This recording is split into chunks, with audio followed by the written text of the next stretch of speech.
बिस्मिल्लाहिर्रहमानिर्रहीम। आज की इस वीडियो में हम बनाने जा रहे हैं मगज़ मसाला यानी ब्रेन मसाला। अब चलते हैं हम रेसिपी की तरफ।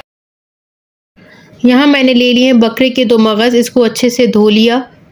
फिर इसके ऊपर जो बारीक सी लेयर होती है और इसमें जो बारीक बारीक नसें होती हैं उसको मैंने अच्छे से साफ़ कर लिया है। जैसा कि आप वीडियो में देख रहे हैं किस तरह मैं इसकी जो लेयर है उसको हटा रही हूँ।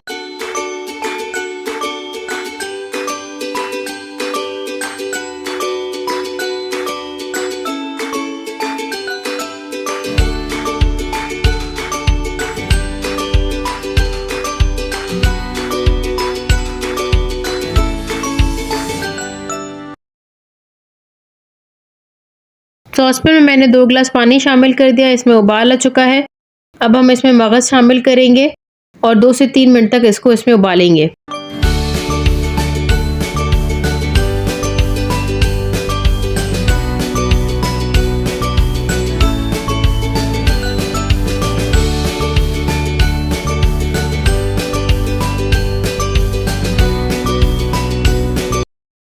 यहाँ मैंने ले लिया 3 अदद दरमियानी साइज़ के टमाटर और 1 अदद दरमियानी साइज़ का प्याज। अब टमाटर को इस तरीके से कट करके पानी में उबालेंगे ताकि इसका छिलका आसानी से रिमूव हो सके।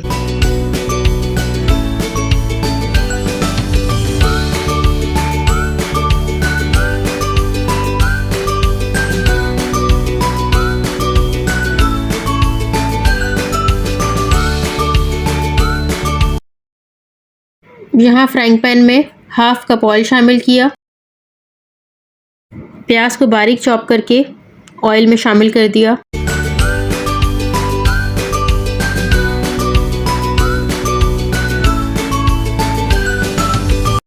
प्याज को लाइट ब्राउन होने तक फ्राई करेंगे। अब 1 टीस्पून अदरक लहसुन का पेस्ट शामिल करेंगे और 1 से 2 मिनट तक भूनेंगे।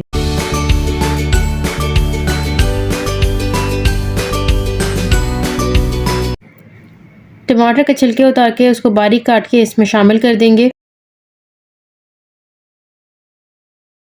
साथ ही इसमें शामिल करेंगे 1 टीस्पून लाल मिर्च पाउडर, हाफ टी स्पून हल्दी,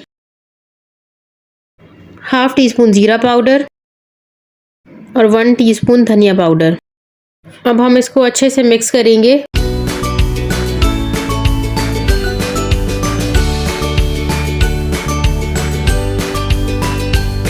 अब हाफ टी स्पून नमक शामिल करेंगे। अच्छे से मिक्स करके ढक्कन लगा देंगे और हल्की आंच पे 3 से 4 मिनट तक पकाएंगे ताकि प्याज और टमाटर अच्छे से गल जाएं। 3 से 4 मिनट हो गए हैं, टमाटर और प्याज गल चुके हैं। आप देख सकते हैं कि ऑयल सेपरेट हो गया है। अब हम इसमें मगज़ शामिल करेंगे। मगज़ के इस तरह से हम छोटे छोटे पीस बना लेंगे।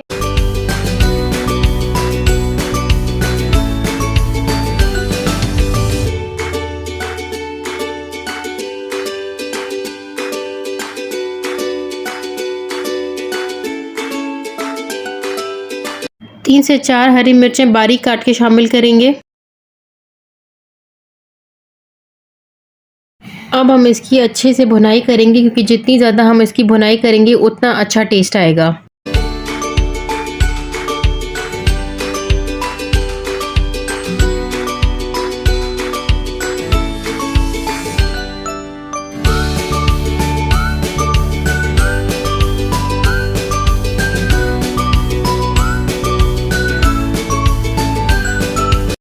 हाफ टी स्पून गरम मसाला शामिल करेंगे और बारीक कटा हुआ धनिया भी शामिल करेंगे। अब अच्छे से मिक्स करके ढक्कन लगा देंगे और चूल्हा बंद कर देंगे। फिर 2 से 3 मिनट बाद इसको डिश आउट कर देंगे। उम्मीद है आपको हमारी ये रेसिपी अच्छी लगी होगी। हमारी रेसिपी को ज़रूर ट्राई कीजिएगा। हमें कमेंट बॉक्स में ज़रूर बताइएगा कि आपको हमारी ये रेसिपी कैसी लगी। हमारे चैनल को सब्सक्राइब कीजिएगा, चैनल को शेयर कीजिएगा और वीडियो को लाइक कीजिएगा। Thank you so much.